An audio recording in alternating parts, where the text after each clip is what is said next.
This is a review of the Lucas Blackbox 9700G Dual Dash Cam. I apologize in advance for my voice. I know it is coarse, but right now I have problems with my vocal cords, and I am forced to use this robotic voice. That makes me no different than Stephen Hawkins. Let's get back to the dash cam. Let's take a look at the components first. The dash cam has to be mounted on the windshield. There are two plastic mounts in the box. This one here allows for the camera to be tilted to adjust the horizontal angle of the camera. The other is fixed and cannot be moved horizontally. The camera foot slides into this mount. Be careful not to break the mount. Last time I looked, I saw that they charge $30 for it. I do think that is too expensive for a small piece of plastic. In the camera foot we find the GPS antenna. If your vehicle has a metal or metal oxide coating, then you may have issues with GPS reception with many devices inside your vehicle. If it doesn't work, you could purchase an optional external GPS antenna. As I mentioned a few seconds ago, the camera foot slides into the mount. Make sure the camera is facing forward to the front of the vehicle. Align the camera, that the horizon is in the middle of the video. Once aligned, tighten this screw to avoid that the camera jiggles back and forth. You will have vibrations and bad sound if you don't tighten this screw. Make sure you loosen the screw before you try to move the camera. Let's go through the connectors and buttons on this camera. This connection here supplies power to the camera. Take a look at the other end of the wire. We need ground, ACC accessory power, and BAT battery power.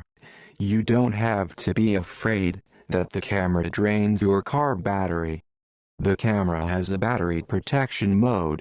The shutdown voltage can be set in the setup software. Here on the other side is the rear camera connection. The cable has USB-like connectors.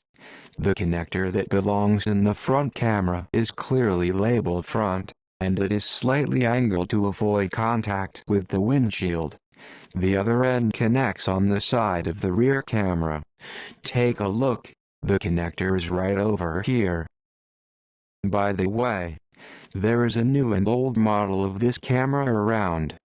The 2015 model of this camera has the signal LED below this crease in the plastic. The earlier model had the LED directly in this crease. You need to know what version you have in order to download the correct viewer software. Yes. That's right, we can download a viewer software, if we choose to do it. But first we keep looking at the front camera.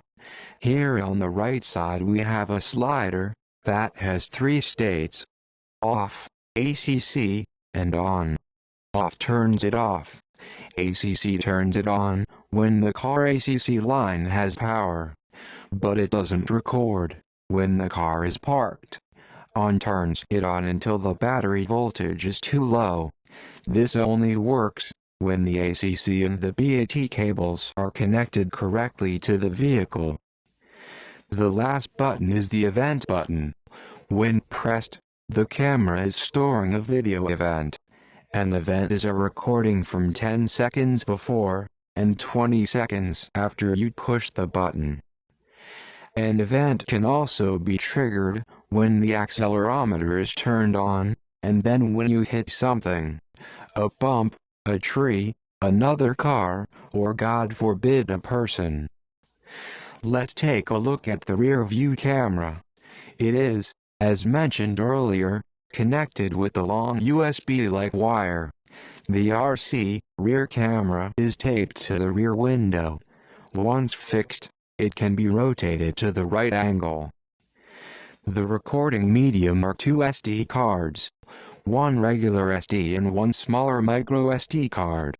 The larger card records continuously front and rear camera, and the smaller cards records a copy of the events.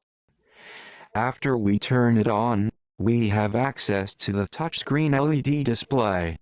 This is a very nice exciting display.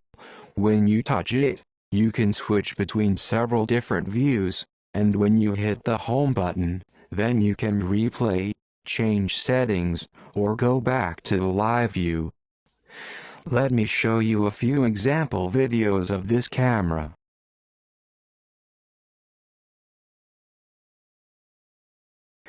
This is the viewer software on a Macintosh computer. On the right side you see the recorded front and rear videos with date and time.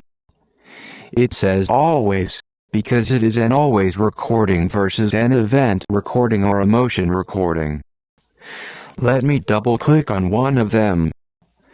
Now we see here on the left the front camera video, and down here the rear camera video.